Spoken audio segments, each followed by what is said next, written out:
Chief ہمارے پیڈنٹ chief acting پیڈنٹ chief زبیر چھایا صاحب، پریزیڈنٹ اکرام راجپوت صاحب، زاہد حمید صاحب، طلحہ صاحب، جنید نقی صاحب بھی پاس پریزیڈنٹ، اس کے علاوہ یہاں پہ جتنے فارمر پریزیڈنٹس بیٹھے ہیں، پی سی کے ممبر بیٹھے ہیں، کچھ حیدرآباد سے دوست آئے ہیں اور دیگر گیسٹ ہیں، بالخصوص پریس اینڈ میڈیا کے ساتھیوں، السلام علیکم۔ پروگرام تو کافی ساری چیزیں تھیں لیکن اس کو تھوڑا سا شارٹ کرنا پڑا کیونکہ منسٹر صاحب کی ایک ارجنٹ پریس کانفرنس ہے، تو ہم نے اب اس پہ سوچا یہ کہ میں نے بھی سوچا کہ بجائے ہم ہر چیز کو جا کے ڈیٹیل میں اس کو کریں تو بہتر یہ کہ خالی پوائنٹس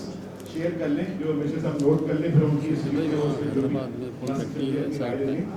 اور یہاں پہ سوشل میڈیا کو ہیڈ کرتا ہوں کیونکہ اس کے حوالے سے مجھے یہ آج موقع ملا ہے۔ اس میں ایک اور بھی میں نے منسٹر صاحب کی اس میں ماسک نازلی کا مسئلہ، اس میں جو بی آر ٹی کے حوالے سے گرین لائن یا یلو لائن کے حوالے سے وہ میرے بعد مختصراً ہمارے جو انڈیٹ بات پریزیڈنٹ جنید نقی صاحب اس کو ڈسکس کر دیں گے تاکہ وہ پوائنٹ بیک میں آ جائے۔ میں سب چھوٹی باتیں بس آپ کو کرنا چاہوں گا سر۔ سب سے پہلے جو مسئلہ ہے وہ ایک کہاوت ہے کہ کسی ملک کا اگر آپ کو سویلائزیشن دیکھنی ہے تو اس کا ٹریفک کا نظام دیکھیں۔ انفارچونیٹلی جو ہمارے پاس پرابلم ہے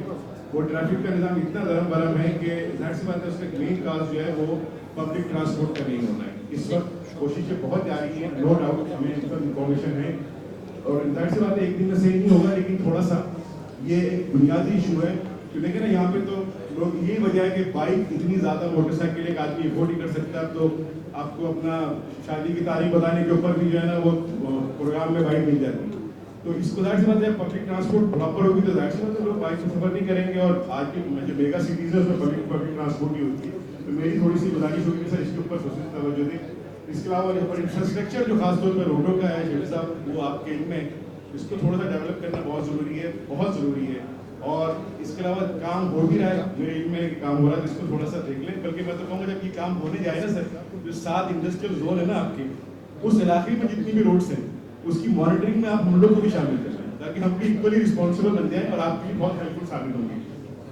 جو اور چھوٹے ایشوز ہیں ہیوی ٹریفک کے حوالے سے، ہیوی وہیکلس کے حوالے سے، ڈمپر مافیا کے حوالے سے بہت کام ہو رہا ہے، آپ نے بہت اچھا اس کو ہینڈل کیا، پولیٹیسائز بھی چیزیں ہوئی ہیں لیکن اس ویری ویل مینیج، اپریشیٹ۔ اس پہ تھوڑا مختصر بتا دیجیے گا کیا کرنے جا رہے ہیں۔ اور ایک سر بات ضرور کہوں گا کہ جیسے ہمارے پریزیڈنٹ صاحب نے کہا کہ ایک پروگرام ہوا تھا لاسٹ ایئر، سی ایم صاحب نے سندھ اسمبلی کی کنونشن ہال اس میں آڈیٹوریم میں کیا تھا سندھ ویژن کے حوالے سے، آپ بھی تھے، ہم بھی اس میں تھے، اور اس میں کوئی وہ بات نہیں ہے، وہ لوگ ہیں کہ اگر گٹر کا ڈھکن کھلا ہو تو اس میں تنقید بھی کرتے ہیں، کیا تعریف کی باتیں تھوڑی سی کرنی چاہیے۔ اتنا ویژنری پروگرام تھا، میں نے یہ بات اپنی اینیول ڈنر میں سی ایم صاحب کے سامنے بھی کی تھی کہ سر یہ جو آپ نے کیا ہے اتنا بڑا روڈ کا نیٹ ورک، آپ ایلس اسپتال کو پیسے دے رہے ہیں، آپ جنا اسپتال کو پیسے دے رہے ہیں، آپ گمبٹ میں کام کر رہے ہیں، کس کو پتا ہے سر؟ تو یہاں لوگ بیٹھے ہیں 150-200 لوگ، ان کو پتا ہے، ماسس کو تو پتا ہی نہیں ہے۔ تو ٹھیک ہے جب اس لیول پہ کام ہو رہا ہے، ہمارے اور دوسرے صوبوں میں بھی ہماری سب ایک ہیں، وہاں تو تندور کی روٹی کی تھیلی پہ بھی تصویریں چھپتی ہیں۔ تو آپ جب اتنے بڑے بڑے کام ماسس کے لیے کر رہے ہیں پورے سمپل، کم از کم سر دیکھ کے تو آئے تو یہ تھوڑا سا آپ کا شعبہ میں چاہتا ہوں اس کو امپروو کریں سر، اور اگر بزنس کمیونٹی کی بھی سپورٹ چاہیے تو ہم آپ کے ساتھ ہیں۔ اور باتیں بہت ساری سر، ٹائم نہیں ہے، زبیر صاحب نہیں بولنا، جنید صاحب نہیں